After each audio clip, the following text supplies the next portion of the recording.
কুমার শানু এবং সাকিব আল হাসান দুজন অন্যতম সুপারস্টার এক ফ্রেমে, দুজন জগৎ বিখ্যাত লোককে দেখে যে কারোরই মন জুড়িয়েছে সাকিব পত্নীরও। এই দারুণ ছবিটা সামাজিক যোগাযোগ মাধ্যমে পোস্ট করেছেন সাকিব উম্মে আল হাসান শিশির। ক্যাপশনে প্রিয় গায়ক এবং খেলোয়াড়কে জানতে পেরে ভালো লাগার কথাই লিখেছেন।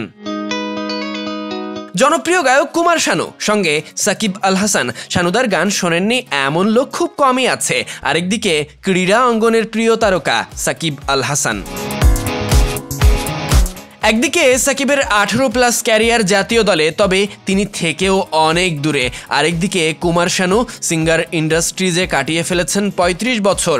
মোট 26টা ভাষায় গান গেয়েছেন এই গায়ক। কে না তার ভক্ত? সাকিবের স্ত্রীও তাই। তার কণ্ঠে একের পর এক সুপারহিট গান, হিন্দি হোক কিংবা বাংলা। কুমার শানুর ভক্ত সংখ্যা দেশ বিদেশে অগণিত, যা ছড়িয়ে আছে বিভিন্ন প্রান্তে। আরেকদিকে সাকিব আল হাসানকে দেশের সমর্থকেরা তো পছন্দের শীর্ষে রাখে, তবে খেলোয়াড় সাকিব বোধহয় স্ত্রীর কাছে সবকিছুর ঊর্ধ্বে।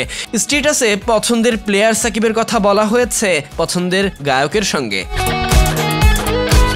সাকিব রহস্য এখনো বাংলাদেশ ক্রিকেটে। তিনি দূরে থেকেও জ্বলছে। তারকারা নিভে যাওয়ার আগে নাকি সবথেকে উজ্জ্বলভাবে জ্বলে। সাকিবও তাই বোলিং করতে পারছেন না, তবুও ব্যাট হাতে যেখানেই সুযোগ পাচ্ছেন তাণ্ডব চালিয়েছেন।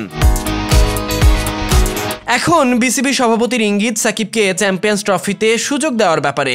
আর সাকিবকে কিভাবে মাঠে পাওয়া যায়, সেটা পাওয়া যাবে কিনা তা এখনো অনিশ্চিত হলেও চেষ্টা করা হচ্ছে। গত বছর অক্টোবরে দেশের মাঠে দক্ষিণ আফ্রিকা সিরিজে অবসর নেওয়ার কথা জানিয়েছিলেন সাকিব, কিন্তু শেষ মুহূর্তে সরকারের দিক নির্দেশনা না পাওয়ায় দুবাই থেকেই ফিরতে হয়েছিল। আগামী ফেব্রুয়ারিতে আবার চ্যাম্পিয়ন্স ট্রফি, পাকিস্তান এবং দুবাইয়ে। এই গ্রুপে থাকা বাংলাদেশ 20 ফেব্রুয়ারি দুবাইয়ে নিজেদের প্রথম ম্যাচ খেলবে ভারতের মতো শক্তিশালী দলের বিপক্ষে, যেখানে সাকিবকে প্রয়োজন পড়তেই পারে। ওই গ্রুপে আছে নিউজিল্যান্ড, পাকিস্তানের মতো বড় দল, যেখানে সাকিবকে প্রয়োজন পড়বে। Sadiq Ahmed, Sunny, BD ক্রিক time.